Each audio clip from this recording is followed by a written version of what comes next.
To her children, she's a loving mother. To churchmates, she's a devout Christian. And to commuter drivers, she's a phenomenal tout. Affectionately known as Madzimai or Chihera by a cohort of commuter drivers, Catherine Sithole operates a touting business in Southampton at a place known as Pamabengi. The enterprise lady managed to bulldoze her way into the male-dominated and high-energy trade, which she has seen her managing to support a family. All right. We and retailer usoni All right. saka gumbo rangu ranga rakurwadzawo nekufungawo masituation marendi magetsi mvura nekuti gumbo rangu ranga rakurwadza risingachakwanisi usoni so ndaiswera kuemployment center nditsvaga basa. All right. One day ndandiri pangoro pana chati ndichitotenga zvangu mvura vakumunobva kuti madzimai uyambotijegererawo mota ndomatangira zvandakaita. All right. Ndazojegera jegera Makombi pandazopedzisira ndazojegera ndi paflyover pandazopedzisira ndakuti pano pamabhengi ndakapaudzwa nelockdown. Lockdown ndakati mei pamabhengi pana palockdown paflyover pamba sikachashandike so vanhu vanondiziva ndo vakandidaidza panapa kuti vaimukira kuseni kuti uyai mutilode uyai mutitsvagire mota tikushaya mota takukwirira pamabhengi. toziva kuti imi muri munhu wechidzimai, basa ramunoita iri rakazara nevarume vamwe vacho vari violent, imimi muri kukwanisa kunge muchirarama sei basa rakadai? Ndotoitawo violence yacho iyi kana vakanditora vandovatsvagira vanovarova. Munovatsvagira vanovarova? Ndovatsvagira vanouya vachivavhundutsirawo. Saka munamvura mamborohwa here kumashoro? Ndakarohwa kakawandisa. Alright. Asi kungotiwo vanhu vemutemo mapurisa masoja vanomirawo neni. Ndapi matambudziko amuri kusangana nawo imi mubasa renyu?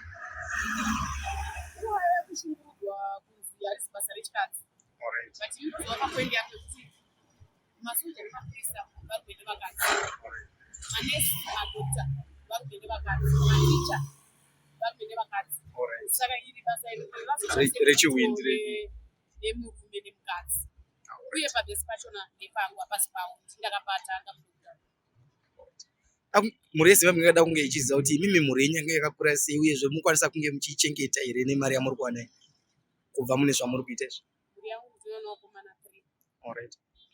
Nemusikana 1. Alright. Mombe akapedza akanyora 2019. Alright.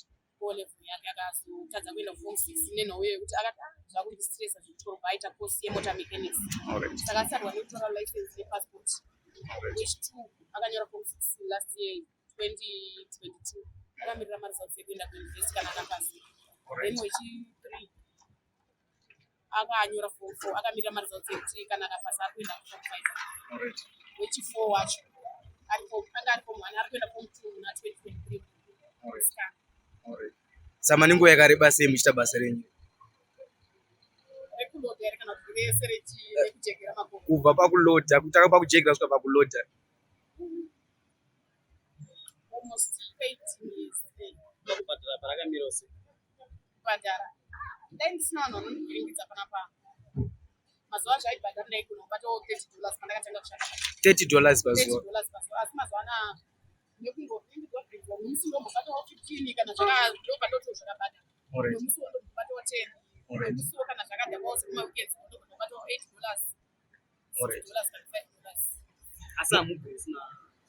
Hauzobvisina chinhu ndozvanongotendera chete kuti pamamhuri yangu inini murume wangu baba vevana vangu murume wangu because handitagari naye akabuda mumba 2010. Saka akasiya mwana muhombe wandati akanyora ari mechanic ari grade 4 akasiya mwana wechi2 ari grade 2 akasiya mwana wechi3 aine 3 years akasiya mwana wechi4 musikana wandati form 2 akuenda form 2 aine 1 month. So iye anongoita zvechikoro chete zvevakomana. Zvemusikana ndakawana dhona rakandibatsirawo ndondibatsirawo inonzi pasenda ndonobhadhira mwana wangu anonzi chetu primary secondary ndonobhadhira. Madzimai, pane nyaya yedressing yenyu iyi. Idressing yekuchechi here kana ndeyebasa iyi? Idressing yekuchechi asi pabasa rangu nekuteererwa zvinoitwa nevakomana ndaipfeka ndakapfeka mapfekero ekuti pamwe vangandirespect. So vanonzi madzimai ngatisaswedere padyo nawo.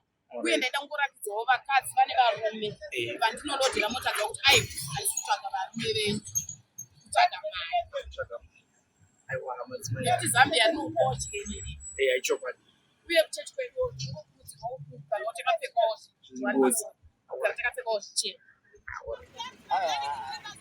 Chihera kwanzadzi yedu kana vese vanotamba nopanapa yaramba vanotowirira ende chinovabereka vaka vanotowirirana navo vanosvika panapa vatoziva kuti madzimai aripo ende vanoti aconfidence yokwira makombi nokuti madzimai varipo se vanhurume muri kushanda navo sei akuita zvakanaka bo kune vanhu vechikadzi vanoda kufirawo mota vechikadzi vanotoaya munhu anototsvagirawo mari yake achitongoita Her professionalism at work has earned her much respect from commuter drivers who always find it hard to operate when she is absent. Sithole's bravery to defy the odds by becoming a notable figure in a male-dominated trade is an inspiration to women, not only to women, but the nation at large. Takuzwa Shire, reporting for 263 Times in Harare.